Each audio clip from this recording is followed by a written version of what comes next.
désinformation, je déteste la désinformation, j'aime pas l'ignorance. Maintenant, je sais qu'aussi on peut avoir des visions différentes d'un même sujet et je l'admets. Mais, mais la désinformation, le mensonge, l'ignorance, ça peut me faire dresser les cheveux sur la tête. Toujours est-il que j'ai inventé ma façon de faire du journalisme, j'ai inventé ma façon d'interviewer les gens, parce que personne ne vous apprend à interviewer. Vous ne pouvez pas interviewer les gens en dehors de ce que vous êtes. Mais j'ai inventé aussi, quand j'ai fait Paris Dernière, ma façon de filmer. Dans Paris Dernière, je filmais avec une petite caméra, la première petite caméra numérique que j'avais achetée à Singapour.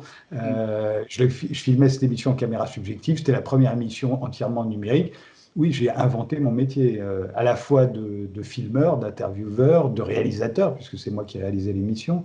Et puis, quand on m'a donné Ce soir ou jamais, j'ai inventé ma façon de faire une émission culturelle. Personne n'avait fait une émission culturelle de ce type.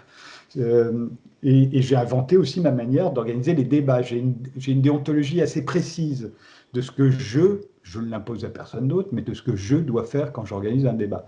Je sais pourquoi j'invite un tel, pourquoi j'invite Paul Jorion, et qui je dois mettre en face de Paul Jorion. Vous voyez, pour que ce soit un vrai débat, un bon débat.